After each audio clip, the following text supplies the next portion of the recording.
Yo, what is going on, guys? I hope you are well wherever you are, whatever the damn time. Welcome back to another YouTube video, and today I'm going to be talking about when to transition from your off-season gaining phase or your bulk to a dieting phase, because it's a comment that I got on my most recent YouTube video just asking how I manage it, especially among natural bodybuilders. So I thought I would just break down my own process when it comes to the off season and going into a diet, and things that you can apply to make your off season more productive. This video is also going to be the same format as the video I done 2 videos ago, which was about growing bigger legs. So I just had a leg session playing in the background.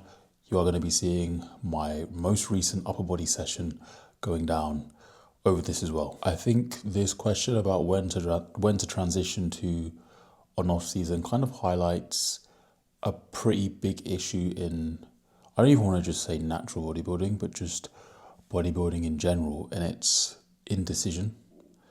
And I think that's one of the reasons why a lot of people would find coaching very valuable, because when you get a coach, you basically end up being put into this phase and you spend a long time in a phase. And if you didn't have that coach otherwise, you find that people kind of chop and change between phases, where if you're actually paying someone, you're going to listen to what that person's saying, and ultimately they're going to end up keeping you in a phase. And one of the things that will happen in coaching, especially with my coaching, is you'll be given a timeline, and that's really important in this transition from an off season to a diet.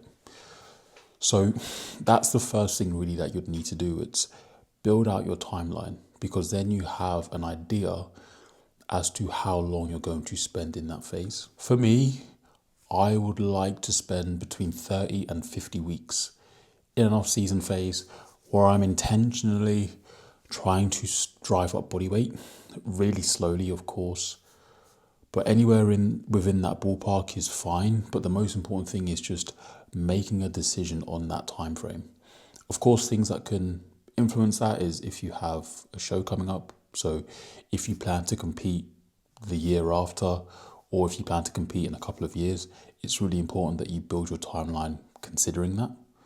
But most people will get away with just sitting anywhere between 30 and 50 weeks. And the reason you want to preset this is because you've now made the decision to stay in this phase for this amount of time.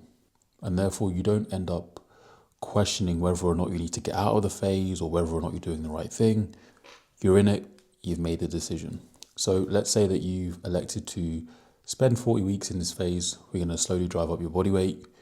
You want to now try and adopt behaviors that allow you to stay in that phase for the time that you've elected to be in that phase for. So what I mean by that is you want to commit to habits that keep your appetite in place, that keep insulin sensitivity in place, that keep body fat in a reasonable position, that keeps sleep in check, that keeps your body in check so your joints don't feel absolutely demolished by the time you get to the end of the phase. You want to make sure that you're practicing these habits to make sure that you can actually play out your timeline, because ultimately it is going to be one of those things, or a multitude of those things, that cuts the off season short. So these habits are going to be, for example, having consideration for your expenditure. So keeping in your cardio, keeping in a step goal throughout your off season. So personally, for me, I'm doing 2 hours of cardio a week, and 90 minutes of that is just zone 2, nasal breathing. I can talk if I want to talk, but I can't hold a conversation for a long period of time. And then 30 minutes of that is HIIT kind of training. So just intervals, which suck, which I've actually got to do today. And that helps in terms of keeping me fit throughout my off season, feeling good despite food being pushed upwards. And it helps with my training performance as well, and just feeling healthier, right? And then obviously step count as well. So I sit between 8 to 10,000 steps a day. I think having a range works really well for people. And that's going to help with blood glucose control, weight management. It's going to help with digestion. So you want to make sure that those habits are in play, right? If you're just not tracking your steps, you're not doing any cardio, it's now going to become more difficult for you to get the necessary food in, for you to not feel sluggish, for you to actually enjoy your training, for you to actually feel fit. So that's a habit that needs to be in play. Meal timings, making sure that you don't end up having to stack your meals too close together all the time, because eventually that's going to start impacting your sleep, your scheduling, and destroying your appetite.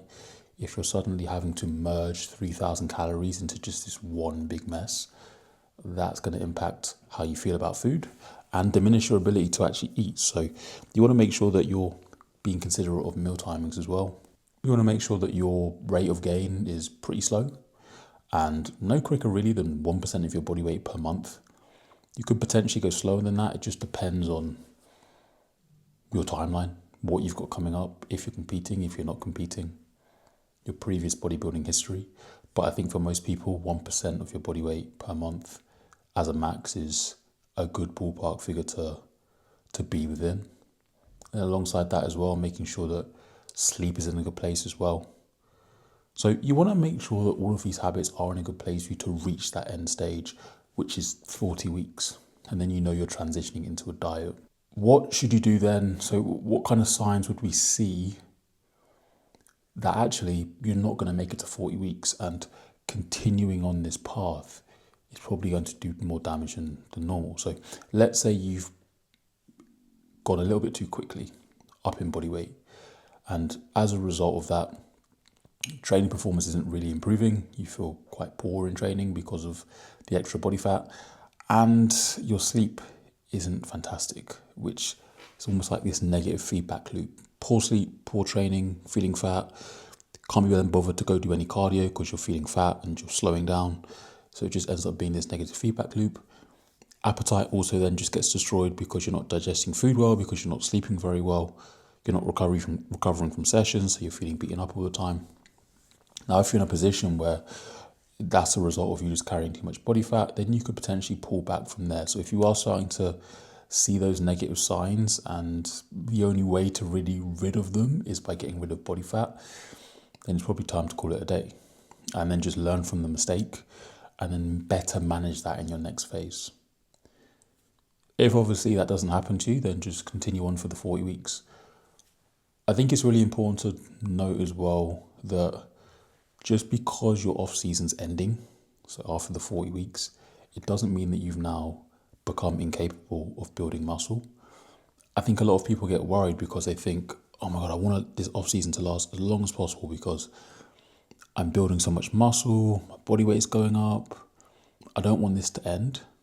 But a diet and you dropping down body weight shouldn't impact your ability to build muscle, and it shouldn't impact how good you look.